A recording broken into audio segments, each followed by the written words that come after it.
में था भी, एक जमाने में एग्जम्पशन थी। जिन्होंने एफसीपीएस किया होता था उस जमाने में एमआरसीओजी के 2 इम्तिहान होते थे, वो दूसरा इम्तिहान जाके दे के पास हो जाते।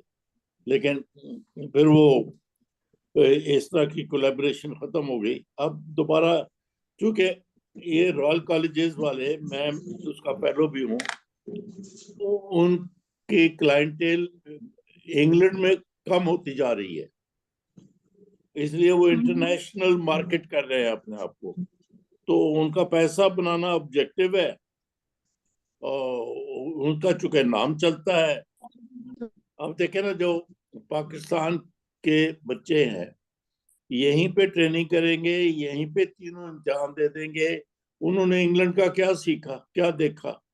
किताब पढ़ी, लेकिन वो एमआरसीओजी हो जाएंगे। थोड़े वो लीनियंट भी होंगे इम्तिहान पास करने में, एग्जामिनर्स भी पाकिस्तानी होंगे। तो उस लिहाज से वो they are only marketing themselves. तो उसमें पैसा जहां पे इन्वॉल्व है कि पार्ट 1 एग्जाम कर दें, वो नहीं होगा। वो नहीं होगा, वो ऐसा उनकी सोच जरा फर्क है। सर आपसे एक रिक्वेस्ट है, काइंडली पाकिस्तान में और सुपर स्पेशलाइजेशन जो है उनके रास्ते ओपन करवा दें। बहुत ही मीन्स कि पॉसिबल नहीं होता कि आप बाहर जाएं और जाके कुछ और मजीद कर सकें। लेकिन आपकी बात यहाँ पे ये जरूरी है कि सुपर स्पेशलाइजेशन जितनी हम यहाँ पे इंट्रोड्यूस करना चाहते हैं, उनके ट्रेनिंग सेंटर्स नहीं है यहाँ पे।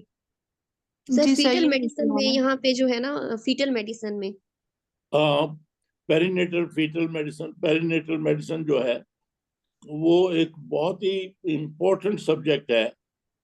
एज ए मैटर, जब मेरा बेटा यूसुफ एफसीपीएस पास हुआ, मैं उसको पेरिनेटोलॉजिस्ट बनाना चाहता था। तो उसके लिए मैंने पॉसिबिलिटीज भी बाहर ढूंढी जो अवेलेबल थी, लेकिन फिर वो खुद बन गया एंडोस्कोपिक सर्जन। अब वो एंडोस्कोपिक सर्जरी बड़ी अच्छी करता है, बल्कि दूसरों को ट्रेन करता है, मुझे खुशी होती। लेकिन ये आपकी अपनी चॉइस है कि आप किस सब्जेक्ट में करें, लेकिन बाहर जाके उसकी 6 महीने साल जरूर करें। तो लेकिन जब मैंने यूसुफ की पेरेंटोलॉजी की ट्रेनिंग की बात की, उस वक्त के प्रेसिडेंट आरसीओजी के साथ, वो मेरे बड़े दोस्त थे।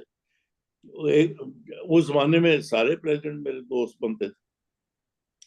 तो मुझे कहने लगा, how long you want to. आपकी आवाज कट कट के आ रही है, कट कट की आवाज आई है। मुझे बात आपकी फर्क समझ नहीं आई। सर आप कह रहे थे कि आरसीओजी के प्रेसिडेंट ने आपको कुछ कहा था। हाँ, वो मैं कह रहा था कि उसने पूछा, how long you want Yusuf in England for this training. मैं सोच के कहा 1 साल। तो मुझे कहने लगा, send him for honeymoon, 1 year is not enough.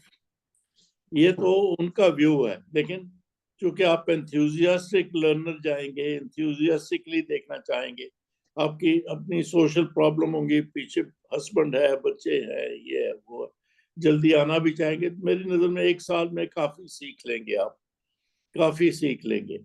तो वो आप नाजली से कहें ना, जो आरसीओजी की आजकल पाकिस्तान में चेयरपर्सन, तो वो आपको जरूर अरेंज कर देंगे। वहां पे 2-4 सेंटर्स अरेंज हो जाएंगे पाकिस्तान की तरफ से। आप जाएं, साल एक गुजार के आ जाएं, तो only then you will be good sub specialist. करें, सर जरूर करें।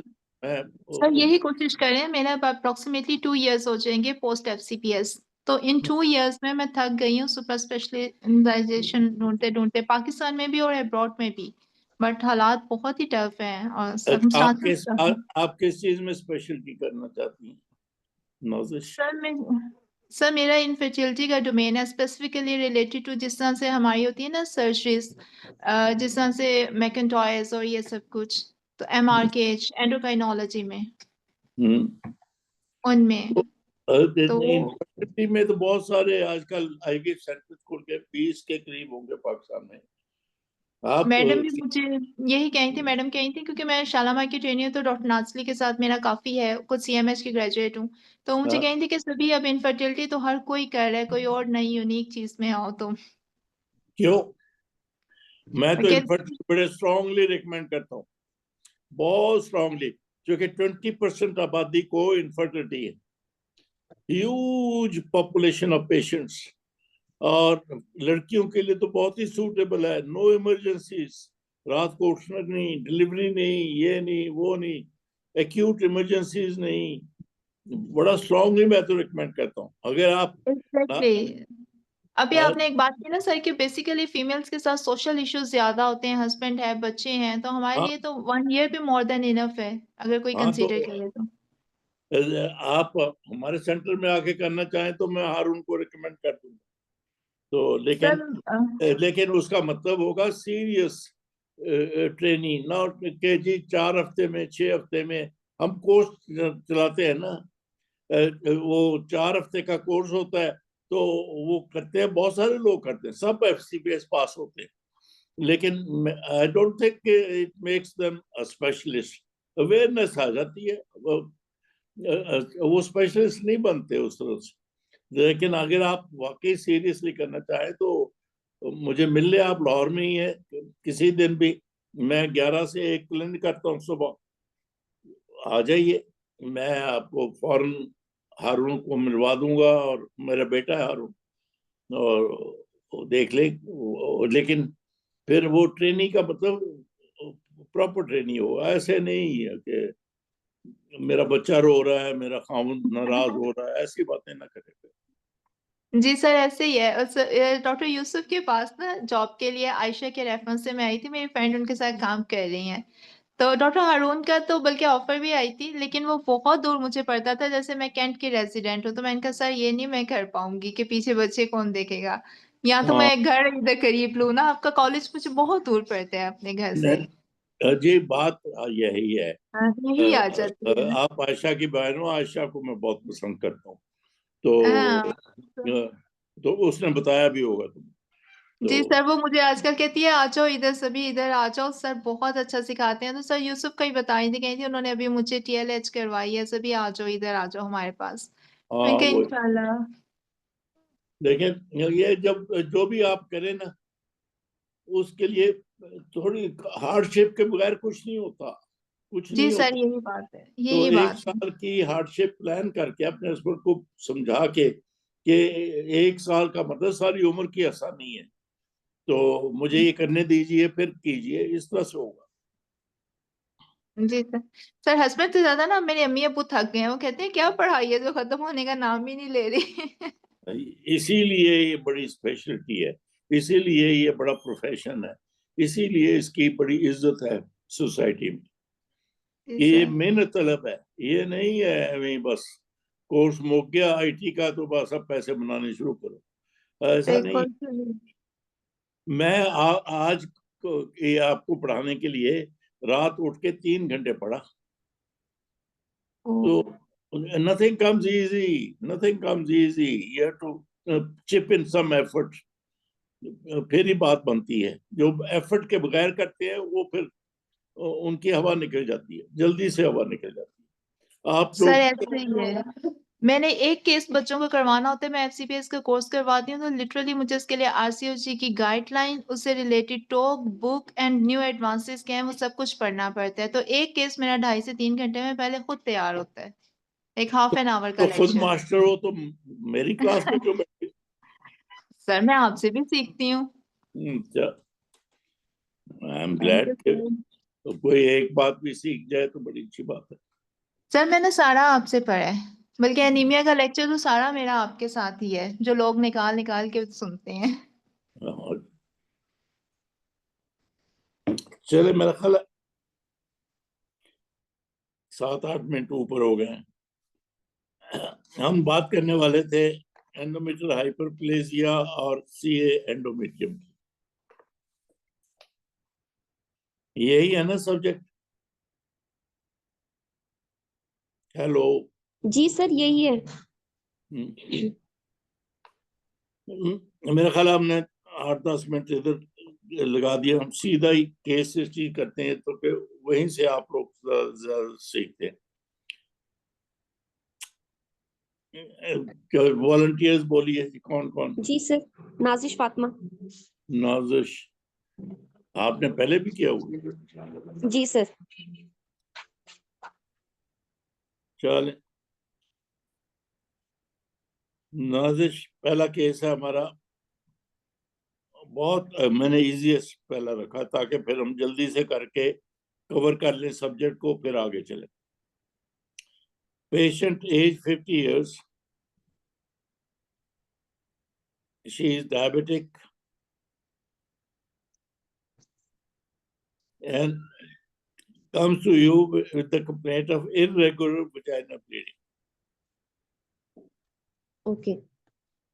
And ultrasound shows endometrium is 8 millimeter thick. Okay, sir. After mutual introduction and taking demographic biodata, I will inquire my patient about the age of menarche. Then I will inquire about the duration of irregular menstrual cycle, its duration, color, amount, onset, any history of clots present or not, any history of number of pads soaked, whether partial or complete, any history of foul smelling PV discharge or any other specific characteristics of discharge, association with dysmenorrhea, dyspareunia, any history of intermenstrual bleeding, and feeling of mass in the abdomen or any dragging sensations or pressure symptoms, including urinary or bowel complaints, and any history of postcoital bleeding. If present, then I will inquire the age of first intercourse, multiple partners, pap smear, STIs, HPV vaccinations, smoking. Any history of I will also compare with the previous menstrual cycle, whether it was regular or not, and any history of dysmenorrhea, dyspareunia, intermenstrual, postcoital bleeding previously, use of contraception, and pap smear. Currently any history of loss of weight, loss of appetite, any appearance of lump in the body, or use of HRT, tamoxifen, any medical history is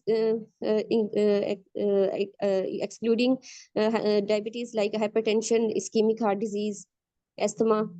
Regarding diabetes, its duration, its control, on which medications, insulin or oral hypoglycemic drugs she is taking, and what is the last record, blood sugar level record house, and family history of breast cancer, colon cancer, ovarian, endometrial cancer, and past surgical history, and drug allergy, and socioeconomic history.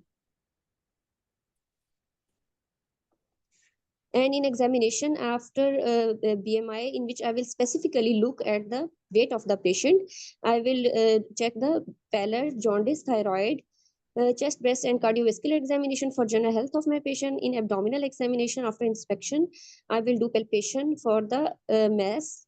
If present, then I will do the check the characteristics, size, surface, margins, mobility, lower limit reachable or not, percussion, and then I will do local examination in which I will check the health of vulva and vagina, and maintaining privacy of my patient, I will do speculum examination for the any discharge or bleeding, cervical changes, any growth coming out of cervix. If only discharge is present, I will take HBS. If no discharge or bleeding, I will take pap smear. After that, I will do bimanual examination, in which I will also check for the any masses palpable in the vagina, or any induration, or any in the parametrium, and for the size, position, mobility, and tenderness of uterus, and adnexal fullness or tenderness. After examination, I will look for any discharge or bleeding on my fingers. After completing history and examination, I will do investigations apart from the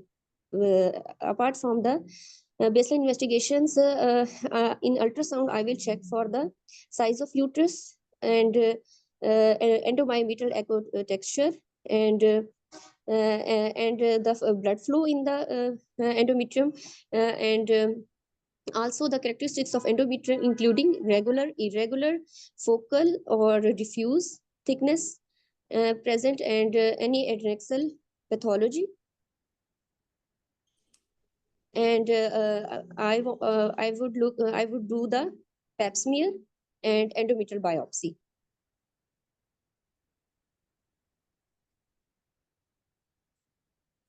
आपके number है 5।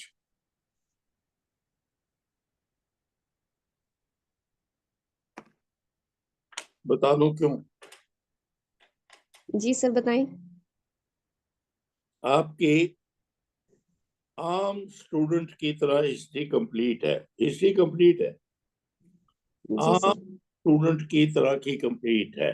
You don't Excel और stand out के जी आपको पास कर दिया जाए। आम student तो फेल होता है, बॉर्डर लाइन होता है 5, कहीं पे इधर उधर से 6 भी हो जाते हैं उसके। देखिए 5 पे खड़ा जो है वो पास नहीं होता। वजह बता देते।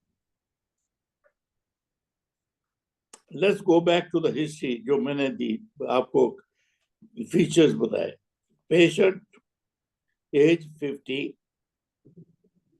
Diabetic, complains of irregular vaginal bleeding.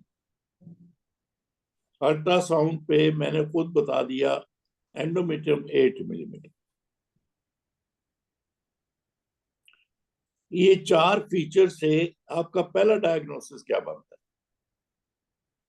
As 50, sir एक मिनट मैं दोहराता हूँ, age 50, diabetic 2, irregular bleeding 3, endometrium 8 millimetre. मुझे पहला डायग्नोसिस बताएं जो आपके माइंड में आया। सर एक तो एंडोमेट्रियल हाइपरप्लेजिया। अब आ गया ना? जी आया ना? जी जी सिंपल के चूंकि 8 मिलीमीटर जी जी है कि नहीं? जी जी सर। और दूसरा डायग्नोसिस क्या है? Sir perimenopausal changes. तो मतलब जो एंडोमेट्रियम थिक है, 50 साल है, इरेगुलर ब्लीडिंग है, डायबिटिक है, दूसरा डायग्नोसिस ये एंडोमेट्रियम, जी सर। राइट? जी सर। ये 2 डायग्नोसिस आपके माइंड में फौरन आ गए। जी सर। अब आप अपनी हिस्ट्री को देखिए, फिजिकल एग्जामिनेशन को देखिए, क्या आपकी history focus on to these 2 diagnosis? नहीं। मैं बोलता हूं, आपने बोला मिनार्की किस उम्र में शुरू हुई, फिर ड्यूरेशन ऑफ मेसोसाइकिल रेगुलरिटी बोली, एक फाउल स्मेलिंग डिस्चार्ज बोला, फिर डिस्मेनोरिया डिस्पायूनिया बोला, फिर मैस लोअर एब्डोमेन बोला, फिर प्रेशर सिम्टम्स बोली, फिर क्वाइटल डिफिकल्टीज वो बोली, प्रीवियस मेसोसाइकिल बोला, कंट्रासेप्शन बोला, टमोक्सिफेन बोली, डायबिटीज, ओसीपी, लिंच सिंड्रोम की कोई थोड़ी सी बात हुई आपकी, कोलोन शोलन की ये वो, फिर पेल्पेशन पे मैस को फील किया, pelvic examination not being focused on to these 2 diagnoses। आपने सोचा वो सीए सर्विक्स भी हो सकता है, आपने सोचा वो फाइब्रॉइड भी हो सकता है, एडनेक्सा भी हो सकता है, वो सारी बातें किया। मैंने कहा एक complete history, yes, that complete history gets you 5, जिसकी ये हिस्ट्री भी नहीं, that gets you 4, but to get 6 pass आपका फोकस रहना चाहिए था थोड़ा सा डायबिटीज के मैनेजमेंट कंट्रोल की आपने बात की, वो जो मैंने यहाँ नहीं की। आपका फोकस होना चाहिए था ये इन 2 बातों पे, इन 2 बातों पे फोकस करके अब हम चले। तो पहले तो हिस्ट्री में इन 2 हाइपरप्लेजिया की कोई खास हिस्ट्री नहीं होती, कोई खास हिस्ट्री नहीं होती, इसलिए मैं आपको तभी मैं 5 नंबर दे रहा हूँ, तो उसको मिट करते हैं। लेकिन एंडोमेट्रियम की आपने अगर बात की होती, पीसीओ की आपने बात की होती, ईस्ट्रोजन लेने की आपने बात की होती, कि कोई हार्मोनल ट्रीटमेंट हुआ आपने बात की होती, वो लिंच वाली बात, सीए ब्रेस्ट की, कोलन की, इस तरह की बातें हिस्ट्री में की होती, ये फोकस होता आपका, फिर आपके 6+ भी हो सकते थे, फिर 6+ भी हो सकते थे। फिर आपने सर्कुलेशन, एंडोमेट्रियल सर्कुलेशन की बात की, डॉपलर की बात की, वो मुझे अच्छी लगी, लेकिन उसके साथ आपने कहना था मैं टीवीएस करके उसकी एंडोमेट्रियम की थिकनेस के अलावा उसकी रेगुलरिटी देखूंगी, वहां पे पॉलिप है वो देखूंगी, कोई इस तरह की बात करती हैं आप, जो आपको पता था लेकिन की नहीं। जी सर। आपने डिस्पायूनिया की बात की, मुझे बोलते इन दो का डिस्पायूनिया से क्या ताल्लुक है एज 50 में? प्रेशर सिम्टम्स आपने पूछी, सी एंडोमेट्रियम में एट द मोस्ट यूट्रस 8-10 हफ्ते की होती है, प्रेशर सिम्टम तो नहीं होती उसमें। नेक्स्ट मैं मान लेता हूँ। सर एक क्वेश्चन करूं? कौन? सर मैं साहिबा। साहिबा, हाँ जी।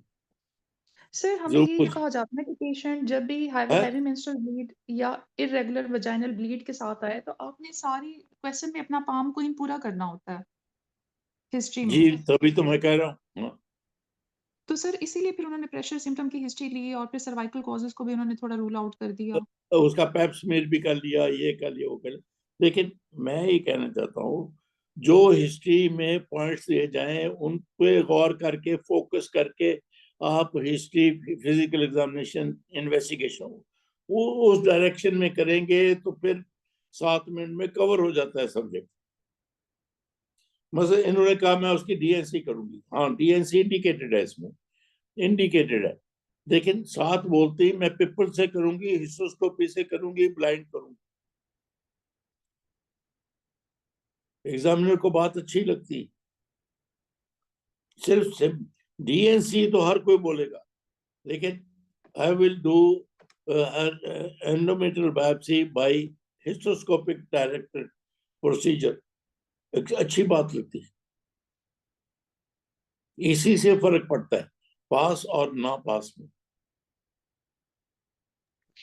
सर इसमें ये भी तो एक इम्पोर्टेंट क्वेश्चन है ना कि अगर अल्ट्रासाउंड पे ये थिकनेस आई है तो अभी तक आपकी बायोप्सी हुई है, एंडोमेट्रियल बायोप्सी हाँ अगर हुई है तो उसकी क्या रिपोर्ट है? बिल्कुल बिल्कुल, आपने सही कहा कि पास हिस्ट्री में ये पूछा कि अब तक आपकी इन्वेस्टिगेशन कोई हुई है। इन्होंने डायबिटीज का थोड़ा सा कहा कि कंट्रोल्ड है कि नहीं है, वो अच्छा था, तो इसीलिए 5 है।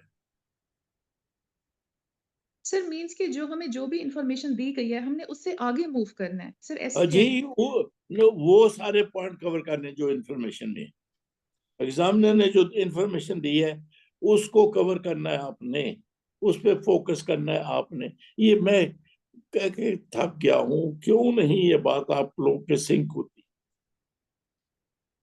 यही फर्क है बस पास और फेल। जो इन्फॉर्मेशन दी गई है, give yourself half a minute, give yourself half a minute, वो आधा मिनट आप चुप रहेंगे, बड़ा वक्त लगता है कि एक ही सोची पै गई है, पर नहीं, हाफ ए मिनट के बाद आप ऐसे जो बोलेंगी तो पास होगा। और वो हाफ ए मिनट में जो इंफॉर्मेशन दी गई है उस पर गौर करना है। उसकी एज है 50, उसको वो है डायबिटिक, उसको इरेगुलर ब्लीडिंग एंडोमेट्रियम, उस पे गौर करना। उन्होंने कहा मेसोसाइकिल, ये इन्होंने पूछा कि प्रीवियसली रेगुलर था, अब कब से इरेगुलर, ये ठीक पूछा, लेकिन डिसमिनोरिया डिस्पायूनिया इस एज में क्या सपोज डिस्मेनोरिया में पॉलिप हो तो कॉलिक की पेन होगी, वो मानने को तैयार हो जाता हूँ। प्रेशर सिम्टम्स में वी आर सस्पेक्टिंग हाइपरप्लेजिया सी एंडोमेट्रियम, उसमें प्रेशर सिम्टम्स कहाँ होंगी कि यूट्रस का साइज ही नहीं इतना बड़ा होता। अलबत्ता मैं फिर भी चलो ग्रांट कर देता हूँ कि एसोसिएटेड फाइब्रॉइड भी होंगे।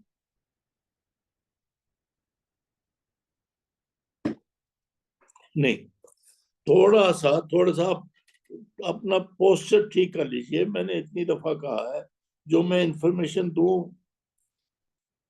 आधा मिनट बाय द वॉच, आपने वो जो फैक्ट्स दिए गए हैं उन पे गौर करना है, फिर अपनी हिस्ट्री, अपनी एग्जामिनेशन, इन्वेस्टिगेशन उसके मुताबिक करनी।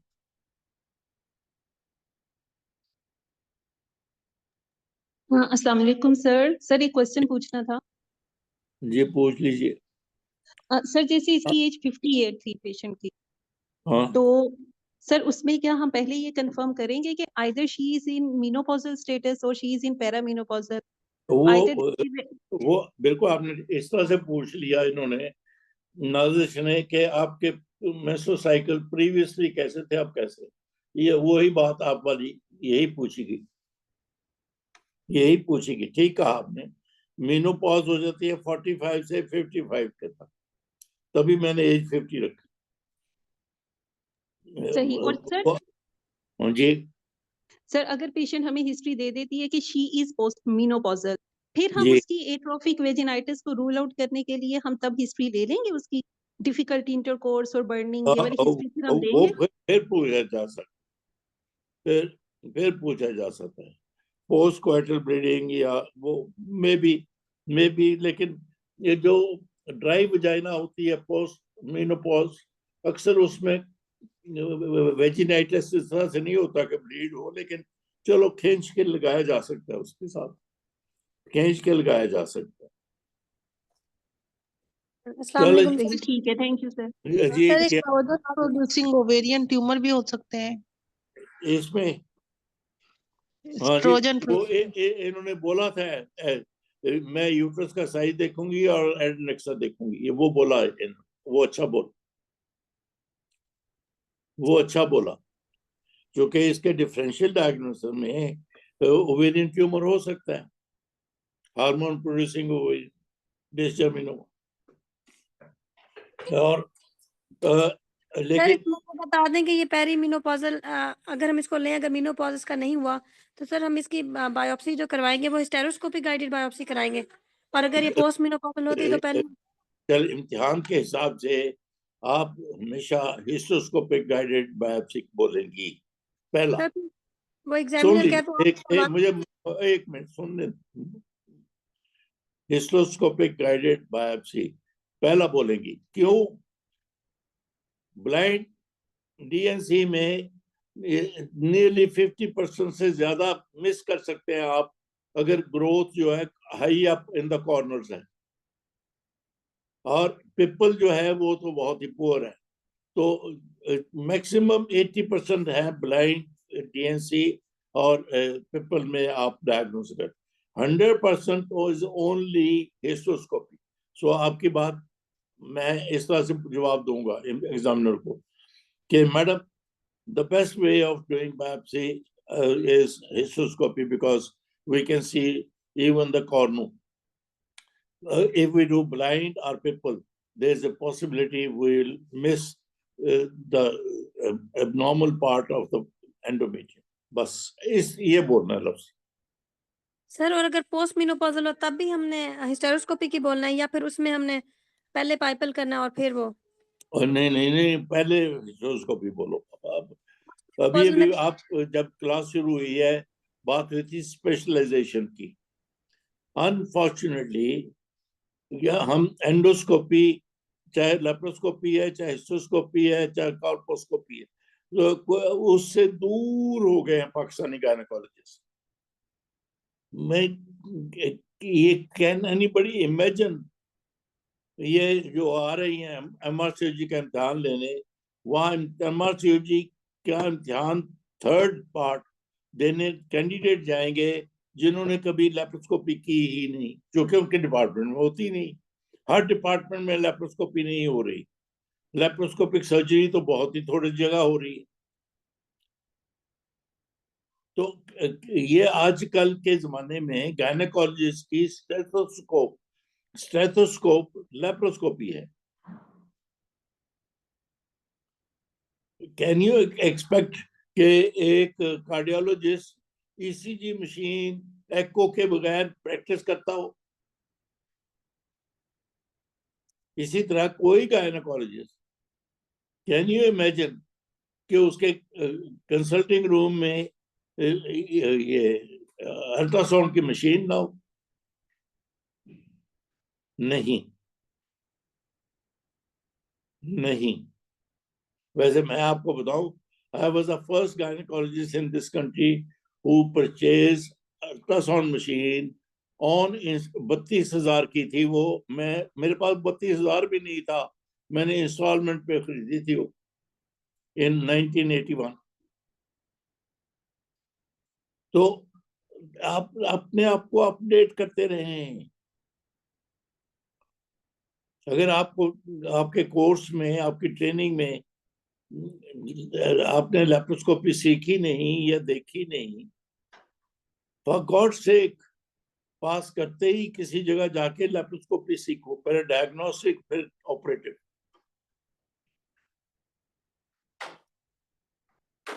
चलें हम अस्सलाम वालेकुम। जी सर वालेकुम। वो एक और क्वेश्चन था। सर जिस तरह I am doing practice in Rahim Yar Khan, तो we don't have office hysteroscopy ना।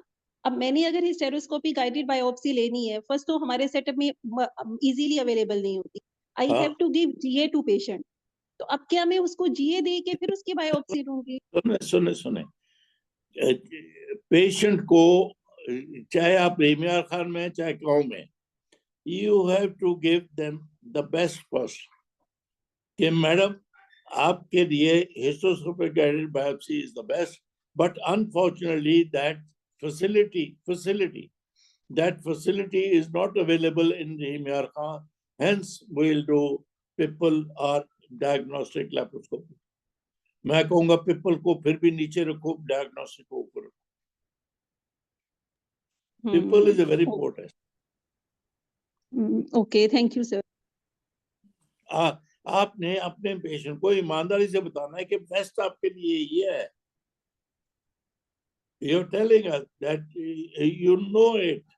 कोई जाके रहीमियार खान से बहावलपुर चली जाती है, वहां जाके लेप्रोस्कोपी कहते हैं वो, या हिस्टोस्कोपी कहते हैं, तो कहेगी मेरी डॉक्टर मुझे नहीं सी पता है बाबा, लेकिन फैसिलिटी नहीं है। अरे एक बात ये भी थी कि आउट पेशेंट हिस्टेरोस्कोपी जो होती है वो बगैर एनेस्थीसिया की होती है, कॉन्शियस एनेस्थीसिया उसमें हम यूज करते हैं, तो वो ये बिल्कुल। इजिली हम कर सकते हैं पेशेंट्स में जिसमें कोमॉर्बिडिटीज होती हैं। लेकिन अब हर पेशेंट में वो कहते हैं कि जिए दें। ये तो और जी गोल्ड स्टैंडर्ड उनके हिसाब से इसलिए है। एक मिनट, आपने हिस्टोस्कोपी लफ्ज बोला ना, आगे एनेस्थीसिया डिस्क्राइब नहीं किया। जी वो जी सर। अगर एग्जामिनर आपको इंटरप्ट करके कहता है आप ऑफिस करोगे कि ऑपरेटिव रूम में करो, फिर आपने कहना जी according to facility and patients fitness. जी जी सर, ओके सर। बस ये दो फिक्रे बोलने। जी सर। चले नहीं, आप being honest to your patient, जो बेस्ट उसके लिए है किताब में लिखा हुआ या गूगल पे या लेटेस्ट गाइडलाइन पे, वो बोलना है आपने पहले। आप चाहे किसी गांव में बैठे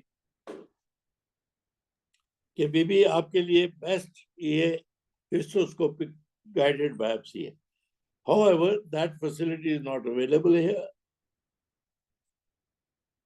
थोड़ा भाग के कहे कि अच्छा फिर मैं रहीमियार खान जानी है सादकाबाद से, तो कहो कि वहां पे भी नहीं है।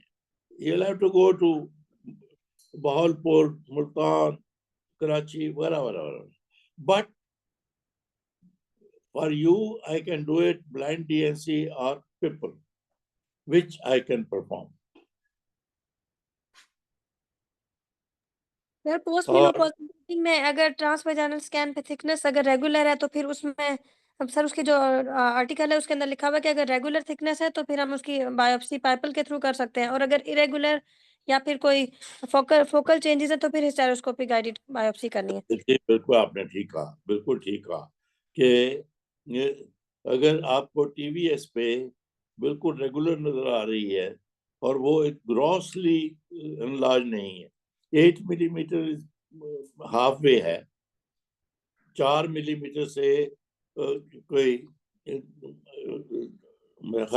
7 मिलीमीटर तक एक्सेप्टेड है, 4 मिलीमीटर से 7 मिलीमीटर तक थिकनेस एक्सेप्टेड है, लेकिन मैंने जानबूझ के इसको 7 से जरा ऊपर रखा है, 8।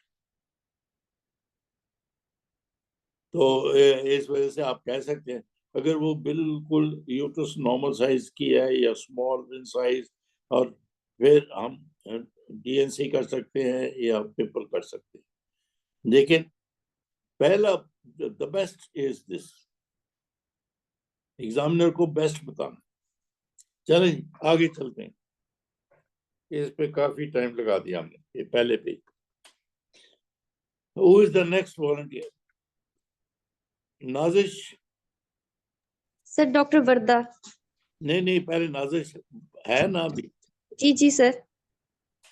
तो देखा मैंने आप को इस तरह से छाना है कि ये आप पढ़ाती हो,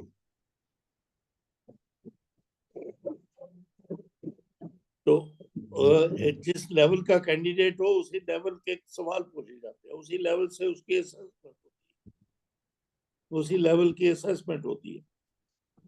तो इसको और फोकस करके आप बाकी सब्जेक्ट टॉपिक्स में यही अमल करिए और अपने स्टूडेंट्स को सिखाइए। रिमेन फोकस्ड, क्योंकि मिनट ही 7-8 हैं, इसलिए आपने जो भी है, चाहे अनीमिया का केस है, उसमें फोकस ऑन कि anaemia commonest iron deficiency anaemia 90%, उसके बाद आता है थैलेसीमिया और कोई डेफिशिएंसीज और इसी तरह। तो वो सोच के, उसके ऊपर सोच करके वही सवाल पूछने हैं, वही एग्जामिनेशन पे, वही इन्वेस्टिगेशन पे। पहले प्रैक्टिस में भी आप ऐसा ही करेंगे तो बहुत सारे मरीज देख लें कि पहला फोकस क्या है। ये सीधा सीधा सवाल था, मैं तो समझता था बहुत जल्दी हो जाएगा, लेकिन नहीं हुआ। खैर कोई बात नहीं। आगे वॉलंटियर कौन आई थी? Hello doctor Lubna. सर मैं प्रेजेंट कर दूं? मैं वॉलंटियर हाँ, नहीं हूँ, लेकिन अगर आप कहें तो मैं प्रेजेंट कर देती हूँ। क्या कौन है आप? नाम? सर डॉक्टर लुबना, रहीम यार खान से। लुबना, चल रेम यार खान। देखिए, रहीम यार खान इतना अच्छा शेख जायद अस्पताल है और सब जी सर। फैसिलिटी जरूर शेख जायद ने प्रोवाइड की होगी, आप इस्तेमाल करो बाबा, उनको सीखो। अगर नहीं आता लेप्रोस्कोपी, आके सीख जाओ। अगर सर नहीं मैंने आता शेख जायद से ही ट्रेनिंग की है, मैं डॉक्टर नुसरत की ट्रेनी हूँ, तो उन्होंने हमें लेप्रोस्कोपीज करवाई थी। तो फिर करो वहां पे, वो करो वहां पे। मेरे पास रहीम यार खान से पेशेंट्स आते हैं, उनकी लेप्रोस्कोपी नहीं हुई होती, मुझे बड़ा वो होता है। चलो अगला पेशेंट लुबना बोलेगी Rahim Yar Khan. Age 40, nulliparous, comes to you with irregular menstrual bleeding.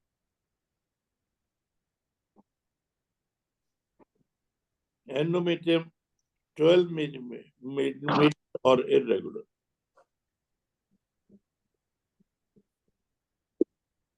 Okay sir start मैं करूँ? फिर बोलता हूँ। Age 40, nulliparous, complains of irregular bleeding, vaginal bleeding.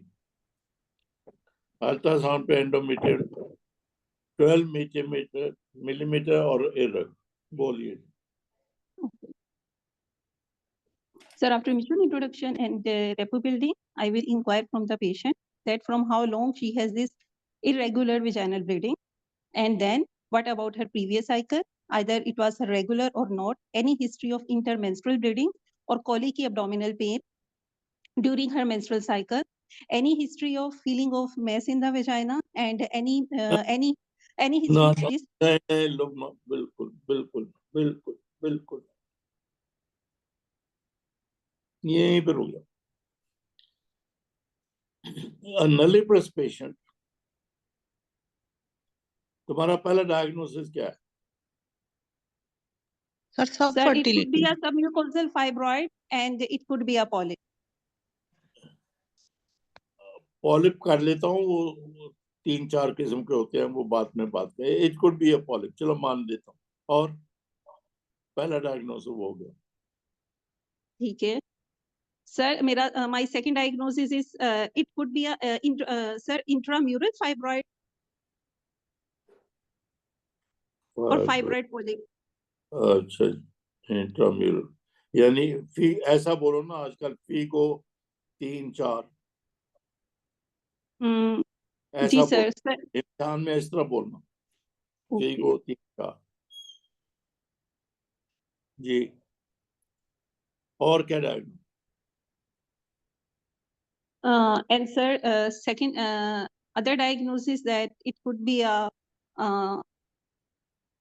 sir endometrial hyperplasia, either less likely, but it could be endometrial hyperplasia. Hyperplasia और carcinoma. चलो मैं तुम्हारी मदद कर देता हूँ. नलीप्रस है बाबा. ठीक है, जी सर. अब ये हो गए तुम्हारा डिफरेंशियल डायग्नोस तुमने बना दिया. नंबर 1 तो फाइब्राइड 3-4 और पॉलिप, फाइब्राइड पॉलिप या अदर पॉलिप, फिर हाइपरप्लेजिया, फिर सी है. ये हो गया तुम्हारा डायग्नोसिस. मैं तुम्हें वापस ले जाता हूँ. इसको छोड़ दा. अब दोबारा शुरू करते हैं. Patient age 40, nulliparous, irregular bleeding. Ultrasound में उसकी एंडोमेट्रियम 12 मिलीमीटर है और इरेगुलर. जी बोलिए, अब बोलो. ठीक है अब सर. After दोबारा. visual introduction, I will हाँ जी. inquire from the I will inquire her about her last menstrual period, from how long she has this irregular vaginal bleeding, any history of heavy menstrual bleeding associated with this, then any history of intermenstrual bleeding and history of colicky abdominal pain during her menstrual cycle, any history of unopposed estrogen use, any history of irregular, infrequent menstrual cycle, along with history of acne in the face or alopecia. And then I will inquire her about any history of diabetes and history of any history of ovulation induction, diabetes, weight loss, loss of appetite. And after this, I will inquire about, sir, I will quantify her bleeding and will take history of her previous cycle also, and any history of, sir, and after this, I will inquire about, I will take history of her subfertility as she is a 40 year of age and she is nulliparous. I will inquire her about any investigation or any treatment they have taken up till now regarding their subfertility. I would like to review it. Then I will take her past medical history and past surgical, and then the social history will also be taken. हो गई. जी sir. वापस आ जाओ. अब इस patient पे आपने infertility तो पीछे नीचे से ऊपर जा रहा हूँ. इनफर्टिलिटी तो ऐड कर दी. पहले तो पूछ लो कि मैरिड नॉट मैरिड. जी. अगर वो कहती है अनमैरिड, तो फिर ये सारी आपकी इनफर्टिलिटी की इन्वेस्टिगेशन के सवालात इनफ्रक्चुअस हो गए. मतलब वो नहीं. जो मोस्ट इम्पोर्टेंट आपके इस सारे किस्से में है, नंबर 1 कि उसका मेंस्ट्रुअल साइकिल पहले कैसा था. आपने एलोपेशिया हिस्टोटिज्म की थोड़ी सी बात की,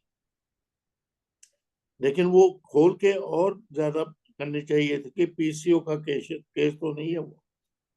आपने बिल्कुल बात नहीं की कि अब तक कोई हार्मोनल ट्रीटमेंट उसने लिया है कि नहीं लिया, हालांकि वो बहुत इंपॉर्टेंट बात है। Any hormonal treatment she had up to now, वो टमोक्सिफेन के लिए आपको एनी हिस्ट्री ऑफ कैंसर, इसकी फैमिली की या कोई और, ये लफ्ज कह देना ठीक होता, अच्छा होता। तो फिर अगर आप पॉलिप सस्पेक्ट करते हैं, पॉलिप में कॉलिक की लोअर एब्डोमिनल पेन होती, आप ये एग्जामिनर को बताने के लिए थिंकिंग ऑफ पॉलिप कि जी आपको ब्लीडिंग के दौरान कॉलिक की लोअर एब्डोमिनल पेन होती है कि पेन होती है, वो उसका नेचर क्या है, कॉलिक की है, कंटिन्यूस है।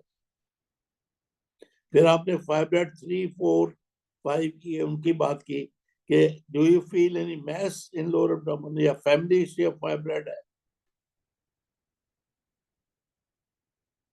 फिर अब तक इसका कोई ट्रीटमेंट लिया है या इन्वेस्टिगेशन हुई है? ये 3-4 सवाल आपने इस तरह से पूछे होते, क्या हो गया हम हिस्ट्री में। फिर हम पहले लेक्चर आज से 2 साल 4 साल पहले दिया होगा मैंने, उसी पे आके फिर घूम फिर के, ऐसा ना करें, ऐसा ना करें। और फिर मैंने कहा इरेगुलर है वो, और 12 ठीक है, आपने पॉलिप सोचा, बड़ी अच्छी बात है कि पॉलिप भी हो सकता है उसे रेगुलरिटी। तो पॉलिप की भला लुबना बोलो कि अगर पॉलिप हो तो किस तरह का होता है एंडोमेट्रियम यूट्राइन कैविटी में? Sir, you बोलिए sir, different types of polyp. जी। Sir, it could be a sir endometrial polyp. We have 4 types of endometrial polyp. It could be a placental polyp, fibroid polyp. It could be a malignant polyp, and adenomatous. बिल्कुल ठीक बोला, बिल्कुल। तो आपका इस तरफ होना चाहिए, जैसे आपने कोई हार्मोन ट्रीटमेंट तो नहीं लिया है, फाइब्रॉइड के लिए आपके दूसरे सवाल हो गए। ये 4 सवाल जो एग्जामिनर ने जरूर पूछना, आपने जब जो ही पॉलिप कहा, tell me various types of polyp, आपने यही इसी ऑर्डर में नाम लेने, एडिनोमेटस पहले कहना है, बाकी के ऑर्डर ठीक है। तो ये नाम देके फिर आप सोचिए कि मैं टीवीएस करवाऊंगी और वो जो भी है वहां तक पहुंचे ही नहीं, उसका वो करेंगे। तो और फिर हार्मोन इसने लिए नहीं लिए बहुत इंपॉर्टेंट है इसमें। अगर लिए हैं तो किस लिए लिए हैं, कैसे, कौन से लिए? अकेले ईस्ट्रोजन लिए है, ओरल कंट्रासेप्टिव पिल लिए है, अकेली प्रोजेस्ट्रोजन लिए? अगर प्रोजेस्ट्रोजन लिए तो फिर तो रिलेटेड ही नहीं। जी, हाँ जी सर, मैंने ओसीपीस का नाम लिया था, लेकिन शायद वो मैंने फ्लो में बोल दिया था। नहीं, मैंने लिखा है सीसी या ना क्लोमिफेन सिट्रेट लिखा है, ओसीपी नहीं लिखा। अच्छा सर, वो मैंने ओसीपीस पूछा था। तो let's get out of this CC bit. तीसरा कौन है वॉलंटियर, बोलिए। सर, इसकी मैनेजमेंट भी कर ले। हाँ, इसी की सर, इस मैनेजमेंट। चीज की मैनेजमेंट सर बस एक लाइन में बता दूं जो हमने इसमें मैं ऑफर करूंगी पेशेंट को। हाँ जी, हाँ, नहीं जी, एक लाइन ही पूरी बोलो, पूरा ठीक है बोलो। Sir, I will after explaining the patient that she is having a endometrial polyp.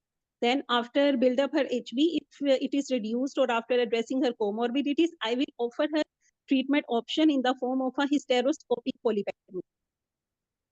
And sir एक और बस मेरे माइंड में बस ये चीज थी, during hysteroscopic polypectomy should I do her biopsy, endometrial biopsy should be taken or not? वो मैं थोड़ा सा इम्प्रूव कर देता हूँ, क्योंकि अब पॉलिप जो है पॉसिबली हमने 4 किस्मों को कहा अभी, तो आपने कहना ये है कि in addition to polyp, I would like to know any other pathology in myometrium. यहाँ से आप पास होंगे। If there are other fibroids or adenomyosis or anything, तो उसका अल्ट्रासाउंड पे तो मैं देखूंगी कि क्या पैथोलॉजी है, फिर अकॉर्डिंगली मैं उसको ट्रीट करूंगी। ये कह के फिर आप पॉलिप पे आ जाइए। If there is only polyp, फिर मैं ये हिस्टोस्कोपिक पॉलिपेक्टमी करूंगी। But if there are other fibroids, आपने 3-4 बोला, तो in the myometrium, then it will be histoscopy plus laparoscopy, myomectomy। अगर पॉलिप, अलबत्ता अगर अकेला है तो उसको हिस्टोस्कोपिक निकाल के उसकी बायोप्सी करवाऊंगी, and management will depend upon the sir अगर histopathology। एडिनोमेटस पॉलिप है, सर जी, एडिनोमायोसिस है, फिर तो एडिनोमेटस पॉलिप है। एडिनोमेटस पॉलिप का मतलब एडिनोमायोसिस नहीं है, ये बिनाइन म्यूकॉइड पॉलिप है। तो उसकी पॉलिपेक्टमी हो गई, ठीक हो गया, उसके साथ एडिनोमायोसिस नहीं होता। एडिनोमायोसिस जो है वो अब एंडोमेट्रियोसिस के रिलेटेड डिजीज है, नॉट एडिनोमायोमा। Okay sir. समझी मेरी बात की नहीं? एडिनोमायोमा हो तो जी जरूरी सर। नहीं कि एडिनोमायोसिस होगा। अलबत्ता एडिनोमायोसिस है तो फाइब्रॉइड हो सकती है ना, क्या है, एंडोमेट्रियोसिस हो सकती एंडोमेट्रियोसिस। सर मैं इसे दोबारा बोलूं हिस्टेरोस्कोपी को? है। जो बोल दीजिए। सर इस पेशेंट में while पॉलिप doing के अलावा बाकी कोई फाइब्रॉइड डीडी में आ सकता है? क्या जी? सपना क्या कह रही हैं आप? सर ये जो पेशेंट है इसमें एक फाइब्रॉइड पॉलिप तो ठीक है हमने डीडी में रख लिया, उसके अलावा जो इन्होंने 3 या 4 इंट्राम्यूरल फाइब्रॉइड डीडी में बताया था वो हो सकता है? हाँ, फाइब्रॉइड पॉलिप ये, लेकिन ये पॉलिप फिर होगा अगर फाइब्रॉइड पॉलिप है और इंटरम्यूरल फाइब्रॉइड्स भी हैं, तो ये फाइब्रॉइड पॉलिप है, इसकी हिस्टोस्कोपिकली होगी पॉलिपेक्टमी, और बाकी उसी वक्त लेप्रोस्कोपिकली मायोमेक्टमी होगी ऊपर से। जो 3 और 4, 3-4 समझ रहे हैं ना आप पीको? जी सर। हाँ। हाँ जी सर, मैं ये बोलूं sir, during hysteroscopy I will inspect the endometrial cavity for the presence of any other pathology besides the polyp. Then I will do the FIGO scoring of the fibroid. If it is a 0 and 1, then hysteroscopic removal will be done. But if it is of stage 3 and 4, then then along with hysteroscopy, laparoscopic assisted removal will also be done. बस ठीक, बिल्कुल ठीक बोला। चलो, next volunteer.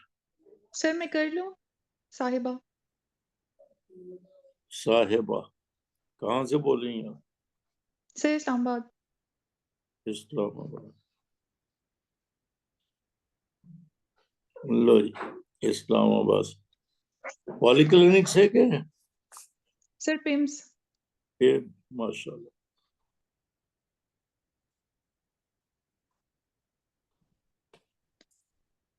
PIMS में पहली professor gynaecology गजाला थी।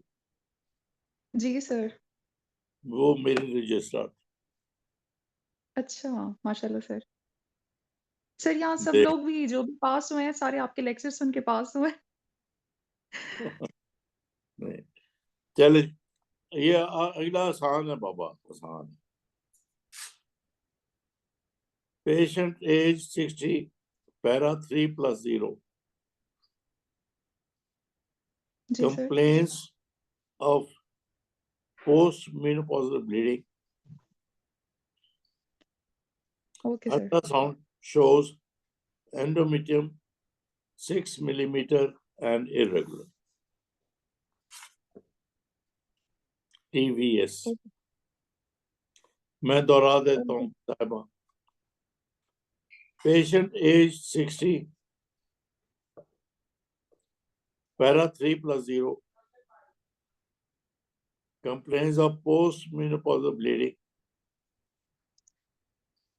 TVS shows endometrium 6 millimeter and irregular. Okay, sir. Bismillah.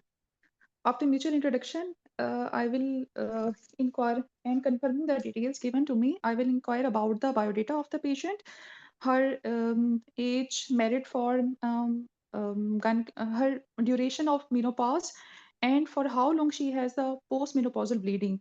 Her episodes, how much episodes, and the frequency, duration of each episodes. Then for this postmenopausal bleeding, either she has done any workup up till now, she has visited any doctor, and for this either on ultrasound report, as her endometrial thickness is 6 mm more and irregular, is any other pathology is given on associated myometrial or adnexal pathology given. Her I will inquire about her cervical status, for HPV status, pap smear either done or not. Then in the presence of check prom, I will do her examination after calculating BMI and taking vitals and general physical examination. I will do the local examination for any perineal pathology, her vulval examination, and do the per speculum examination for any vaginal and cervical pathology. And then I will do the bimanual examination. I will counsel my patient when there is need of a stereoscopic guided biopsy, as we are suspecting some pathology, endometrial pathology in this patient. So we will proceed forward with hysteroscopic guided pathology biopsy. एक minute ये तो सीधा साधा case है, post menopausal bleeding और endometrium pathology. Post menopausal bleeding के प्रीडिस्पोजिंग factors हैं जिनको ज्यादा चांस है कि उनको होगी। आप उनके 1 2 3 जरा नाम तो ले दीजिए प्लीज। मसलन यही पेशेंट है, इसकी क्या पास्ट हिस्ट्री होगी, अब 60 साल की है, कि जिसमें ज्यादा चांस है कि उसको पोस्ट मेनोपॉजल ब्लीडिंग होगी। That means endometrium. सर इसको पीसीओस की हिस्ट्री हो सकती है? ये क्या? पीसीओस की हिस्ट्री हो सकती है सर? पीसीओ की हिस्ट्री हो सकती है। Very very good, excellent. और सर पेशेंट को कोई मेडिकल प्रॉब्लम हो सकता है, डायबिटीज, नहीं, हाइपरटेंशन? अभी पहले इसी पे रखो ना, खाली ओवरी एंडोमेट्रियम इसी पे रखो, फिर जनरल बाद में आएंगे। एक तो पीसीओ बोला आपने। सर हैवी मेंस्ट्रुअल ब्लीडिंग की हिस्ट्री हो सकती है? हैवी मेंस्ट्रुअल, चलो मैं लगा लेता हूँ हैवी मेंस्ट्रुअल ब्लीडिंग। कुछ और लेने की देने की बात नहीं करो। जैसे आपने पीसीओ बोला, इनटेक ऑफ हार्मोन्स बोल लो ना, कोई ईस्ट्रोजन तो Any hormonal treatment? जी sir. Sir I must inquire Most about her important hormone है। Replacement package. जी Most sir. important sir HRT का पूछेंगे ना इसमें? अरे और क्या? सर एचआरटी का हार्मोन रिप्लेसमेंट थेरेपी का भी बिल्कुल अक्सर ये बातें आगे। अब आपका दिमाग खुल रहा है। एचआरटी तो नहीं ली उसने, ली है तो कौन सी ली है? और सर एट्रोफिक वेजिनाइटिस। हाँ एट्रोफिक वेजिनाइटिस। सर कोई क्या? सी ब्रेस्ट की हिस्ट्री तो नहीं है जिसके लिए वो टेमोक्सिफेन ले रही है? जी बिल्कुल, के हिस्ट्री ऑफ कैंसर। और सर अगर medical- एट्रोफिक वेजिनाइटिस फिर भी पूछेंगे कि एट्रोफिक वेजिनाइटिस के क्वेश्चन, क्योंकि एंडोमेट्रियल थिकनेस 6 मिलीमीटर दी हुई है, तो हाँ। मोस्ट प्रोबेबिलिटी वही होगी। तो तो फिर हम ये 4-5 ही काफी है बाबा। तो इस पेशेंट में सबसे पहले आपने प्रीडिस्पोजिंग फैक्टर्स ऑफ पोस्टमेनोपॉजल ब्लीडिंग या कैंसर एंडोमेट्रियम के पूछने, बस यहीं पे पास हो जाती है। एट्रोफिक के क्वेश्चन नहीं पूछेंगे फिर? मुझे जो भी है फिर वो ये सब चलते जाओ, डायबिटीज है, ये है, वो है, इरिटेशन है, पूरा सारी बातें। लेकिन एग्जामिनर को पता चले कि आप ये सोच रहे थे। जी सर जिस वजह से हुई तो कॉज रूल आउट करनी है। Okay sir. हाँ, वही प्रीडिस्पोजिंग कॉज, ये हुआ ओके क्यों सर। है। उसकी पीसीओ की हिस्ट्री तो नहीं, उसने हार्मोन तो नहीं खाए, उसने HRTP या OCP की या टमोक्सिफेन, लफ्ज बोल दो, टमोक्सिफेन की हिस्ट्री तो नहीं है। तो इस तरह की बातें बोलेंगी तो फौरन उत्थे ही पास हो जाती, अगे जान की लोड़ ही कोई। यही नहीं है कि आप इस पेशेंट में तो क्लैरिटी है, 60 साल की है, पैरा 3 है, अब उसको पोस्ट मेनोपॉज ब्लीडिंग हो रही है, तो पहली के ओबेसिटी तो नहीं है, उसको ओवरवेट तो नहीं थी, उसका कोई ऑपरेशन तो नहीं करवाया, और वगैरह वगैरह। ये बोल देंगी तो बाकी तो जी जी ये किताबी गाल होगी कि एंडोमेट्रियल जी कार्सिनोमा है तो क्या करोगी, वो किसको नहीं पता। जी sir. Sir I got it. You got it now, yes sir I got it. Good. चलो, सर एक क्वेश्चन पूछना था।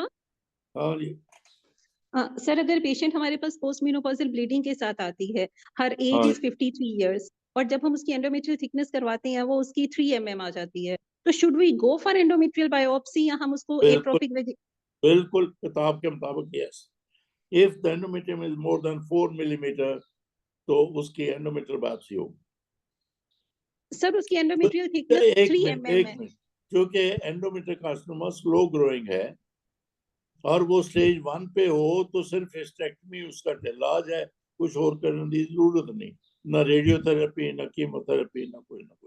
इसलिए बड़ा इंपॉर्टेंट है ये कि अगर 4 मिलीमीटर से ज्यादा है तो आप कहिए कि मैं उसकी बायोप्सी की लंबी बात पहले केस पे हो चुकी, कैसे बायोप्सी, आप मैं उसकी एंडोमेट्रियल बायोप्सी करवाऊं सर इन्होंने कैसे, 4 से कम बताइए।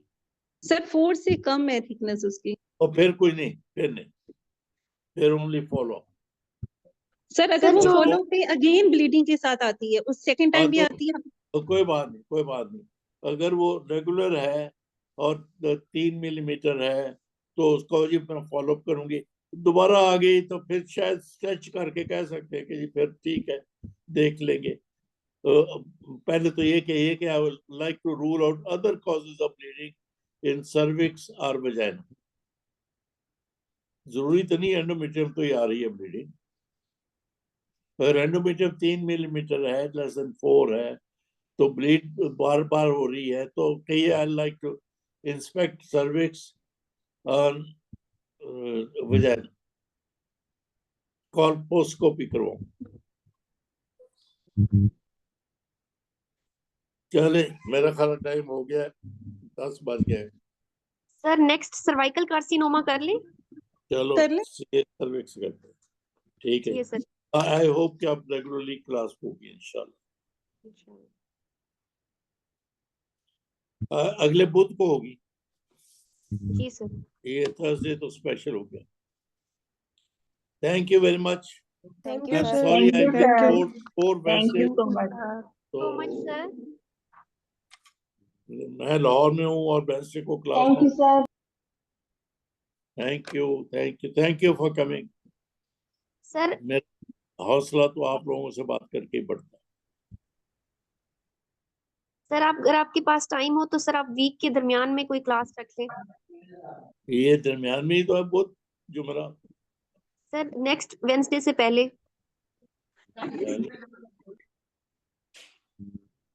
लो कर लेते हैं मंडे को, लेकिन लड़कियां को काफी होनी चाहिए, हमें 1-2 नॉट नहीं, मैं क्लास समझता मंडे जी को सर। क्लास करूंगा, लेकिन आप इमरान शफी को बताइए अगर 25 से ऊपर हुई फिर मैं क्लास लूँ, फिर जी सर।